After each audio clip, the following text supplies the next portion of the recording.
অনেক দিন পর বেশ লাগছে বন ভ্রমণ। মাঝে মাঝে কাজের ফাঁকে এইসব জায়গায় এলে মন খুব ভালো লাগে।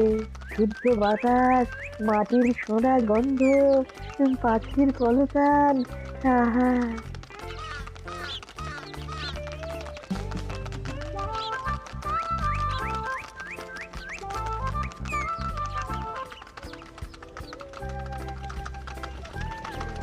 মহারাজের রথ থামছে। আমরা এইখানে বসে আজ রাজকার্য পরিচালনা করব। মন্ত্রী, তুমি ঝটপট এখানে বসার বন্দোবস্ত করে দাও। আমি এক্ষুনি ব্যবস্থা করে দিচ্ছি মহারাজ। এই এখানেই আমাদের বসার জন্য ছাউনি করে দাও। এক্ষুনি করে দিচ্ছি মন্ত্রী মশাই। এরা বসার জায়গাটা করে দিক, ততক্ষণ আমরা একটু হেঁটে আসি।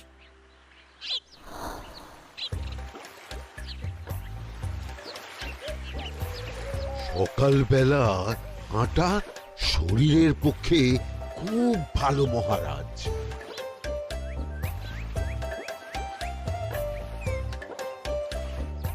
আগেকার দিনে রাজা মহারাজরা এই সব বনে মৃগয়া করতে আসতেন। মৃগয়া একদম ভালো নয় মন্ত্রী। তুমি জঙ্গলে আসছো অন্য প্রাণীদের মারতে। কেন মারবে? ওরা তো তোমার কোনো ক্ষতি করেনি। না, তা করেনি, কিন্তু তখন ওটা রাজা মহারাজাদের খেলা ছিল। শুনেছি আপনার প্রপিতামহ খুব ভালো বাঘ শিকার করতেন, অনেক বাঘ মেরেছেন। মন্ত্রী, তুমি একটা কথা হয়তো জানো না। আমার প্রপিতামহ শিকার করতেন, কিন্তু কোনো স্বাভাবিক জানোয়ারকে নয়। যে বাঘ মানুষ খেকো হয়ে প্রজাদের ক্ষতি করত, আমার প্রপিতামহ সেই সমস্ত বাঘদেরই মারতেন। এছাড়া উনি বন্য প্রাণী সংরক্ষণ করতে বড়ই ভালোবাসতেন।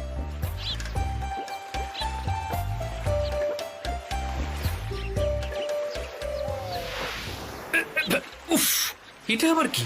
এই এটা আবার কোথা থেকে উড়ে এলো? কোথাও তো ঝড় হাওয়া কিছুই নেই।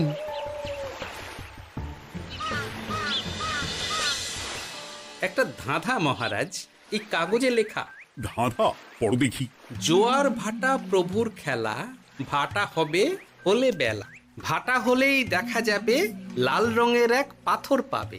নদীর ধারে গর্ত করে যত্নে সাজাই কলস ভরে। হেথায় হোথায় ছড়িয়ে যাহা, অন্ধকারে জলে তাহা। ঢুকলে চক্ষু ঝলসে যাবে, হাতের কাছে ঘন্টা পাবে। ঠিক ঘন্টা বাজলে পরে পড়বে ঝরে থরে থরে। ঘন্টা যদি হয় ভুল, যেন তুমি হারাবে কুল। ঠিক ঘন্টা চিনতে হলে নকশা দেখো চক্ষু খুলে। সিন্দুক দেওয়ালে হাত দাও, আসল ঘটনা জেনে নাও। ওরে বাবা, খুব দীর্ঘ ধাঁধা। তা মন্ত্রী, তুমি কিছু বুঝলে? এটা একটা গুপ্তধনের নকশা। এর মধ্যে গুপ্তধন কোথায় আছে তার একটা ধারণা দেওয়া আছে। গুপ্তধন? ওটা আমাকে পেতেই হবে, পেতেই হবে। দেখি দেখি, একবার কাগজটা দাও। গোপাল, কাগজটা আগে আমার হাতে দাও, দেখি ভালো করে। এখন নদীতে জোয়ার চলছে গোপাল। একটু পরেই ভাটা শুরু হবে। হ্যাঁ, ভাটা না হলে কিচ্ছু বোঝা যাবে না। এখানে স্পষ্ট লেখা আছে, ভাটা হলেই দেখা যাবে লাল রঙের এক পাথর পাবে। তার মানে আমাদের ভাটা হওয়া পর্যন্ত অপেক্ষা করতে হবে। না, সময় নষ্ট না করে ধাঁধাটার সমাধান করতে শুরু করি। ভাটা হলে একটা লাল রঙের পাথর দেখা যাবে, এই পর্যন্ত পরিষ্কার আছে। বুঝতে হবে ওর পর থেকে। পড়ো গোপাল, চলো আমরা সবাই বুদ্ধি লাগাই। নদীর ধারে গর্ত করে যত্নে সাজাই কলস ভরে। এটার অর্থ, ধাঁধাটা মাথায় বসিয়ে নিয়েছি, এবার কে কি বলবে সেটা শুনতে হবে। চলো গোপাল, আমরা ধাঁধা যেমন যেমন বলেছি তেমন তেমন ভাবেই চলি। চলুন মহারাজ, এখন আমাদের দেখতে হবে লাল পাথর। কোথায় আছে লাল পাথর? চলো চলো সবাই, চোখ কান খুলে আমরা নদীর পাড় ধরে হাঁটি। আমি একটু তফাতে হাঁটি। গুপ্তধন আমাকে একা পেতে হবে। ভাটা হলেই দেখা যাবে লাল রঙের এক পাথর পাবে। আমাকে চোখ কান খোলা রাখতে হবে। লাল পাথর, নদীর চড়ায় লাল পাথর দেখতে হবে। লাল পাথর, লাল পাথর। ওটা কি? এই তো লাল পাথর, লাল পাথর। ওরা অনেকটা এগিয়ে গেছে, ওদের আমার দিকে নজর নেই। এই সুযোগ, এই সুযোগ, একা একা গুপ্তধন নিয়ে পালাবো। আহ, এ- এ।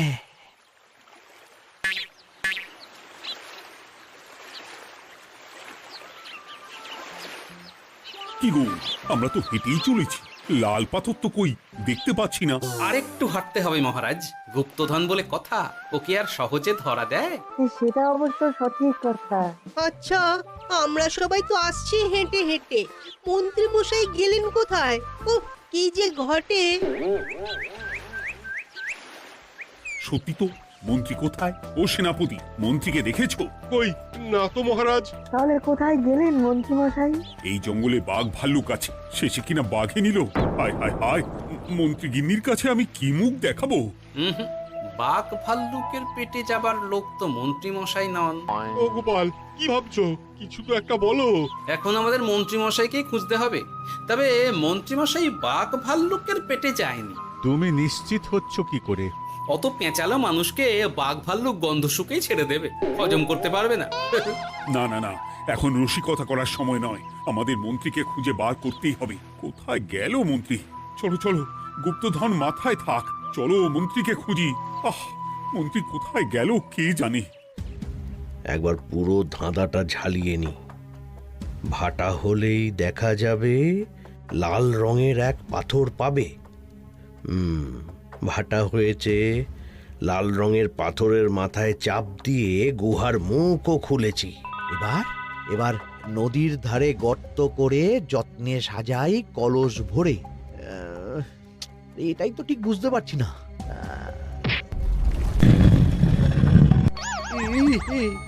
এই রে, এবার কি হবে? হ্যাঁ, মহারাজ, কোথাও একটা আওয়াজ হলো। এই, আওয়াজটা কোন দিক থেকে হলো? চলুন সামনে এগিয়ে যাই। আমার মনে হয় আওয়াজটা সামনের দিক থেকে এলো। আমারও তাই মনে হলো। তবে কি মন্ত্রী মশাই লাল পাথরের হদিশ পেয়ে গেছেন? আমাদের চোখে পড়লো না, অথচ মন্ত্রী মশাইয়ের চোখে পড়ে গেল। আসলে আমরা কথা বলতে বলতে গেছি, তাই নজরে পড়েনি। মন্ত্রী মশাই একা একা আমাদের পেছন পেছন আসছিলেন। উনি ইচ্ছে করেই আমাদের পেছনে পেছনে আসছিলেন। নিজে একা গুপ্তধন নিয়ে যেতে চেয়েছিলেন, এখন কোথায় আছেন কে জানে।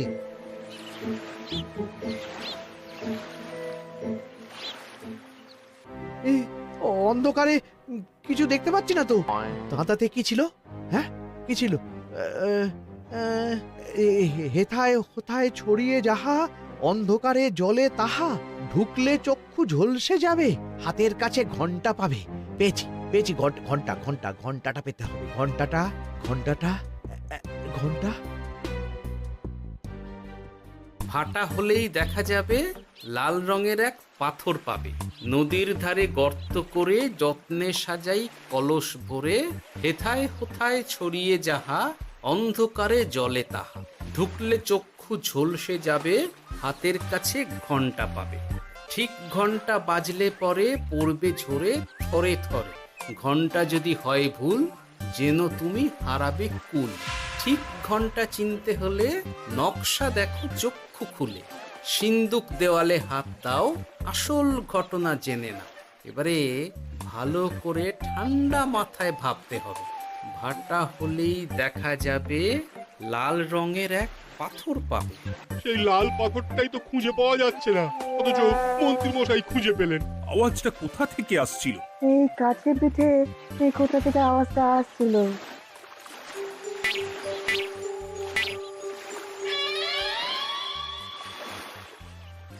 এই তো, এটাই মনে হয় সেই লাল পাথর। একটু নাড়িয়ে চাড়িয়ে দেখি তো কিছু হয় কিনা।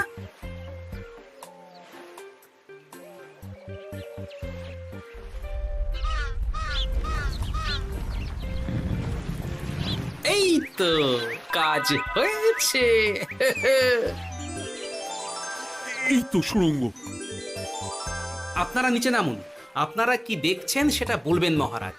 সবাই যদি নেমে যাই, যদি কোনো কারণে সুড়ঙ্গের মুখ বন্ধ হয়ে যায়, তাহলে আর আমরা বাইরে বেরোতে পারবো না মহারাজ। গোপাল ঠিকই বলেছে, আমরা দুজন বাইরে থাকি। মহারাজ আর একটা কথা, কোনো ঘন্টায় হাত দেবেন না, মনে আছে তো? ঘন্টা যদি হয় ভুল, যেন তুমি হারাবে কুল। ওরে বাবা, এই বয়সে আর কুল হারাতে চাই না। ঠিক আছে, তোমার কথাই অক্ষরে অক্ষরে পালন করব। দেখি এই সুরঙ্গে মন্ত্রী মশাইকে দেখতে পাই কিনা। চলুন মহারাজ, সুরঙ্গে নামি। সবাই সাবধানে নামো।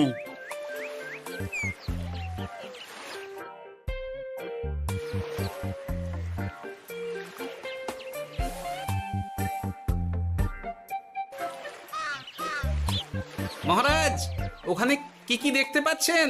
ওখানে কি মন্ত্রী মশাই আছেন? না গোপাল, মন্ত্রীকে এখনো দেখতে পাইনি। শুধু আমি এখানে অজস্র পাথর দেখতে পাচ্ছি। পাথরে পাথরে ছয়লাভ, ছোট বড় অজস্র। পাথরগুলো বড় অদ্ভুত, কিরকম কিরকম মানুষ মানুষ করুন। লম্বা বেঁটে হরেক রকম। মানুষ মানুষ গরম, সেটা কি রকম? আর কিছু? কোনো কলসি কি দেখতে পাচ্ছেন? কলসি তো দেখতে পাচ্ছি না। মহারাজ, কলসি থাকতেই হবে, কারণ ধাঁধায় লেখা আছে নদীর ধারে যত্ন করে যত্নে সাজাই কলস ভরে। গর্তটা আসলে হলো সুড়ঙ্গ, কিন্তু কলস।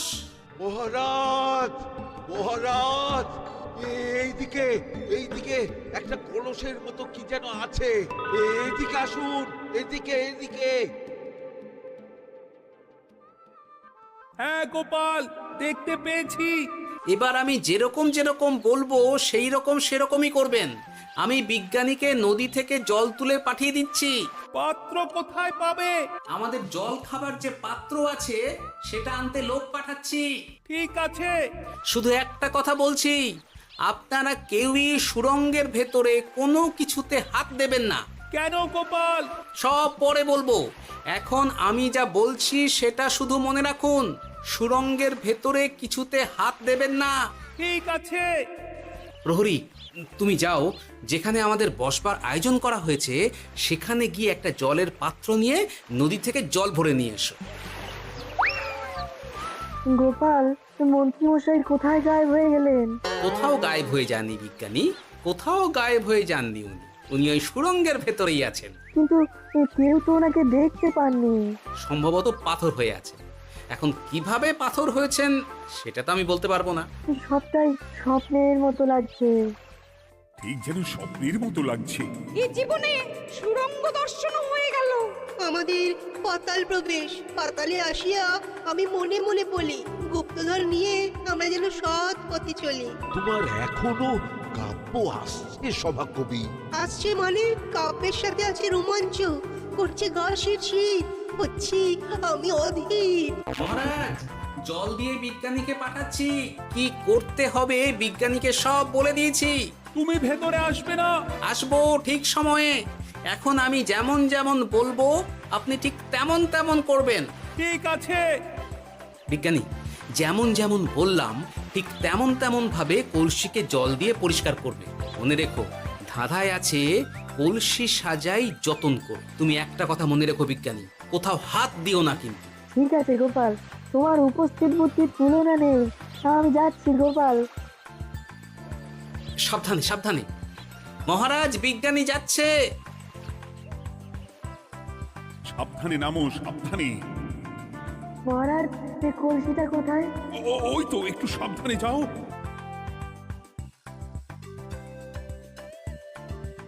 বিজ্ঞানী, কলসির দেখা পেয়েছো? পেয়েছি পেয়েছি পেয়েছি। এবারে কলসিটাকে ভালো করে জল দিয়ে ধুয়ে দাও।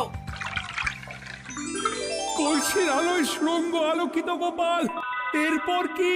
ভালো করে দেখুন মহারাজ, কোথাও ঘন্টা দেখতে পাচ্ছেন কিনা। ঘন্টা? একটা তো নয়, সার সার ঘন্টা, অনেকগুলো ঘন্টা। সাবধান, ঘন্টায় হাত দেবেন না, শুধু দেখুন।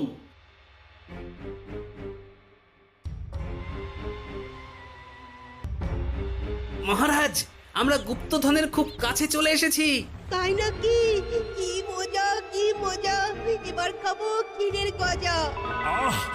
কবি চুপ করো, এখনো আমরা গুপ্তধন পাইনি। বাবার মুখে দাঁড়িয়ে সবগুলো তারা আঁকা। বিজ্ঞানী, কোনো ঘন্টায় চাঁদের নকশা করা আছে কি? একটু দেখে বলো না। আমি আতস কাঁচ নিয়েই দেখছি, সব ঘন্টাতেই তারা আঁকা। খবরদার, কোনো ঘন্টাকেই ছোঁবে না। ঠিক আছে, কোনো কিছু না ছুঁয়ে আমি দেখছি। পেয়েছি গোপাল, চাঁদ আঁকার ঘন্টা পেয়েছি। ওই ঘন্টাটা বাজাও, বাজাও।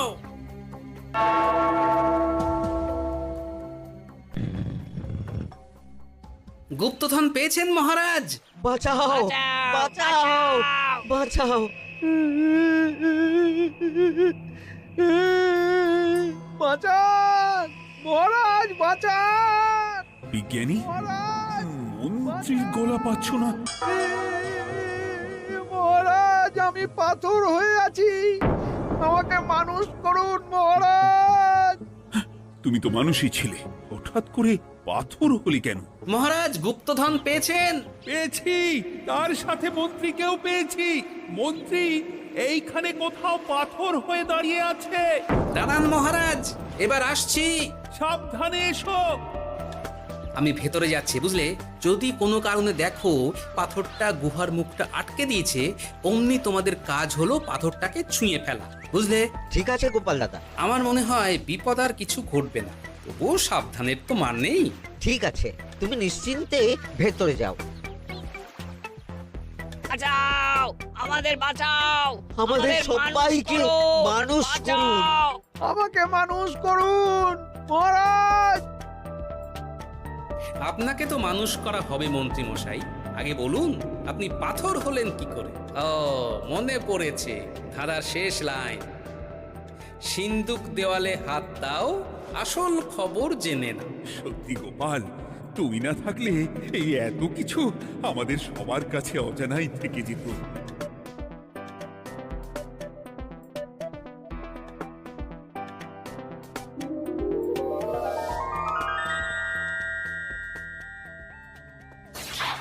ধন্যবাদ আমাকে মুক্ত করার জন্য। আপনি কে? আমি যক্ষ। আমাকে এই ধন সম্পত্তি পাহারা দেওয়ার জন্য এক ডাকাত দলের সর্দার যক্ষ করে রেখেছিল। আমি 100 বছর ধরে এইখানে যক্ষ হয়ে আছি। আমি তোমার জন্য মুক্ত হলাম গোপাল। এই সম্পত্তি তোমার গোপাল। সম্পত্তি নিয়ে আমি কি করব? আমি এই সব সম্পত্তি মহারাজকে দান করলাম, রাজ্যের অনেক কাজ হবে এতে। তুমি ধন্য গোপাল, তুমি ধন্য। এবার আমার যাবার সময় এসেছে, আমাকে যেতে হবে। যাবার আগে এই পাথরগুলোকে মানুষ করে যান। এরা সব লোভী।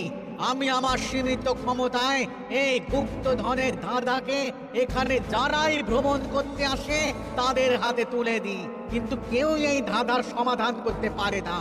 সবার মনে লোভ কাজ করে, এই লোভ এদেরকে পাথর করে রেখেছে। পাথর হলো কি করে? একটা মানুষ এসে বুক ভরা লোভ নিয়ে আধা পুরো না জেনে পাথরে হাত দিলেই সে পাথর হয়ে যাবে। আমাদের আমাদের ভুল হয়েছে, আর লোভ করব না, আমাদের বাঁচাও। আমাকে মুক্ত করে দিন, আমার খুব ভুল হয়েছে মহারাজ, মুক্ত করে দিন আমায়।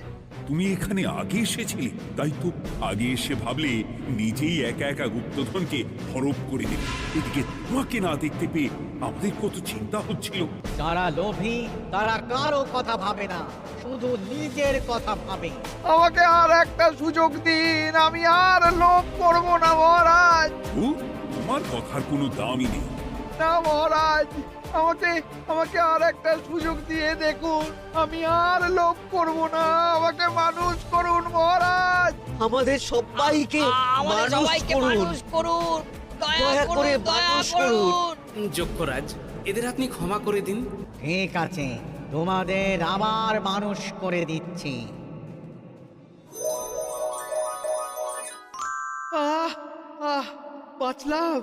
বাঁচলাম।